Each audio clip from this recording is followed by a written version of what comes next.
Jai Shri Krishna. Welcome to our channel अभिमय's culinary adventure। आजची recipe आहे पडदा बिर्याणी। त्याच्यासाठी लागणारं साहित्य बघूया। सगळ्यात पहिले आपल्याला लागेल फुलकोबी, गाजर, बीन्स, बटाटा हा मी मीडियम साईजचा बटाटा घेतला, 2 बटाटे घेतले आहे आणि कांदा हाही मीडियम साईजचा कांदा घेतला, 3 कांदे घेतले आहे। याला लागणारं कोथिंबीर, पुदिना, आलं लसणाची पेस्ट, त्याच्यात लसूण आपण 5-6 काळ्या घेतल्या आणि इंचभर आलं घेतलं आणि मिक्सरमधनं बारीक करून घेतलेलं आहे। मिक्सरमध्ये बारीक करताना थोडंसं पाणी घातलेलं आहे। याच्यानंतर अमूलचं दही घेतलेलं आहे आपण। दही पुढे कसं लागतंय हे मी तुम्हाला सांगते। त्याच्यानंतर 1 कप आपण बासमती राईस घेतलाय। तुम्ही घरातला कोणताही बासमती राईस घेऊ शकता, मी हा दावतचा बासमती राईस वापरलेला आहे। त्यानंतर आपल्याला मसाल्यांमध्ये लागेल 4 मसाले, त्याच्यात कस्तुरी मेथी, धाणे, तिखट आणि थोडीशी हळद लागेल। खड्या मसाल्यांमध्ये आपल्याला लागेल मोठी जिरं, मोठी विलायची, त्याच्यानंतर दालचिनी, 2 स्टिक लागतील, त्याच्या आपण इंचभर घेतलेले आहे। लवंग, तेजपान, दगडफूल आणि मिरे घेतलेले आहे। तर हे आपल्याला खडे मसाले लागतील। त्यानंतर आपण एक कणिक भिजवून घेतले। कणकेत आपण थोडंसं मीठ घातलेलं आहे आणि जशी पोळीसाठी लागतो आपण तशी ती कणिक भिजवून घेतलेली आहे आणि तेल लावून साईडला ठेवलं आहे। सगळ्यात पहिली कृती आपल्याला लागेल, आपण छान तांदूळ धुवून घेऊया। 2 पाण्याने छान तांदूळ धुवून घ्यायचा आणि त्याला 10 मिनिटं पाण्यात भिजवून ठेवायचा आहे। तर याच्यासाठी नियर अबाउट मी 100 ml ते 200 ml पाण्यात हा भिजवून ठेवलेला आहे। जेवढ्या वाटीभर तांदूळ घेतलाय त्याच्या दुपटीने पाण्यात तो भिजवून ठेवायचा आहे। 10 ते 15 मिनिटं भिजवून ठेवायचं आहे। नंतर भाज्यांमध्ये आपण 4 प्रकारच्या भाज्या घेतल्यात। बटाटे या साईजच्या चिरून घ्यायचा आहे। पडदा बिर्याणीला अदर बिर्याणीपेक्षा भाज्या ह्या छोट्या साईजमध्ये चिरायच्या, बीन्स पण लहान चिरायचे आणि कोबीचे फूल पण थोडंसं लहान साईजमध्येच घ्यायचं आहे। त्यानंतर दही घ्यायचं आहे। दही आपण 4 चमचे घेऊया आणि त्याला बाकी सगळे मसाले त्यात टाकायचे आहे, जसं की कस्तुरी मेथी, हळद, तिखट, धणे पावडर,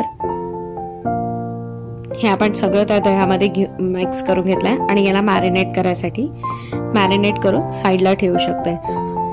याला पण आपण 10 मिनिटं आपण जरा फ्लेवर सगळे त्यात उतरेपर्यंत साईडला ठेवणार आहोत। तोपर्यंत आपण दुसरी तयारी चालू करूया। आता कोणत्याही भांड्यामध्ये, कुकरमध्ये किंवा तुम्ही मोकळ्या भांड्यामध्ये पाणी घ्यायचं आहे।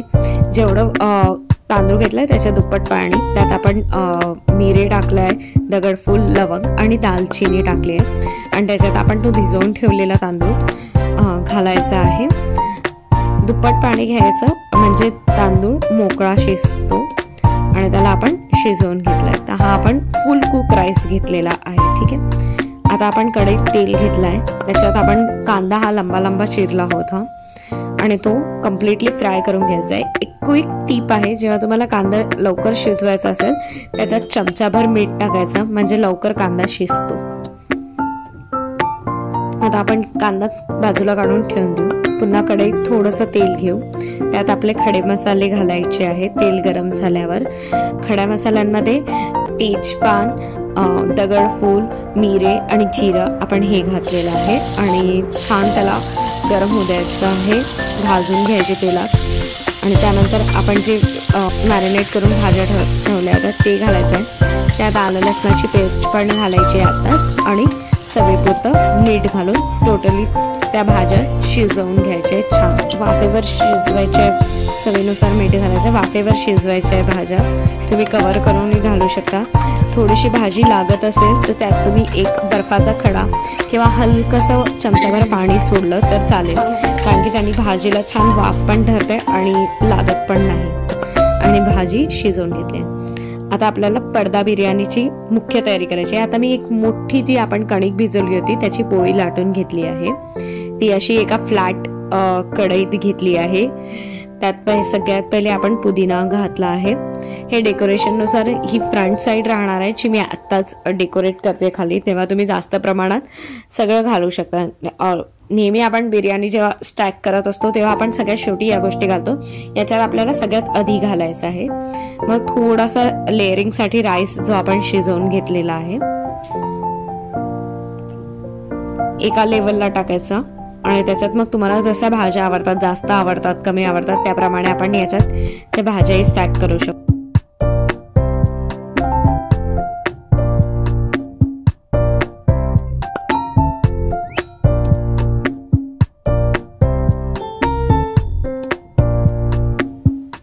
भाताची लेयर सगळी एकसारखी टाकायची आणि त्याच्यावर मी पुन्हा थोडासा कांदा घातलेला आहे. आता ही असं बंद करायचं परत पोटली सारखं व्यवस्थित. जिथे तुम्हाला असं वाटेल की थोडंसं फाटत आहे तर तिथे तुम्ही एक्स्ट्रा जिथे आहे तिथून लावून कणकेचा गोळा काढून व्यवस्थित ते कव्हर करू शकता. अशी ही पोटली बनवायची. ओके, आता याला मी जेव्हा गॅसवर ठेवते आहे तर आपल्याला ही कणिक असल्यामुळे हे शिजवून घ्यायचे आहे. तर याला थोडंसं पहिले ऑइल लावलं आहे, मी तेल लावलं आहे, ब्रशच केलं आहे. खूप जास्त तेल नाही लावायचं आहे, जस्ट ते कुक झालं पाहिजे व्यवस्थित या हिशोबाने लावलं आहे तेल. आणि याला छान शिजवायचं. छान तेल लावून दोन्ही साईडने शिजवून घ्यायचं.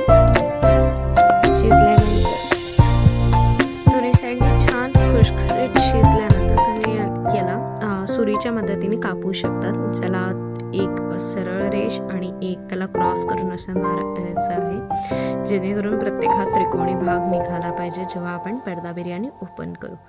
तर आता याला आपण कट केलेला आहे व्यवस्थित. तुम्ही पाहू शकता कशा प्रकारे कट करायचं आहे.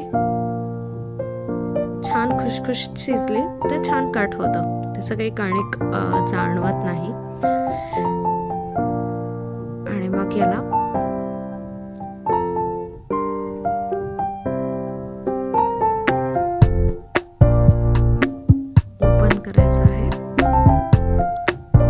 जेव्हा आपण कणिक मीठ आणि जिरेपूड घालून भिजवतो तेव्हा तुम्ही ही जो पापुत्रा आपण कणकेचा पोळीचा बाहेर काढलाय तो तुम्ही पापड म्हणून याच्यासोबत सर्व करू शकता आणि छान खाऊ शकता. आता चला, जेव्हा नेक्स्ट टाइम घरात पाहुणे येतील किंवा काहीतरी स्पेशल ऑकेजन असेल तर आपण वेगळ्या पद्धतीने पडदा बिर्याणी सर्व करूया. Thank you for watching our channel. Like, share and subscribe.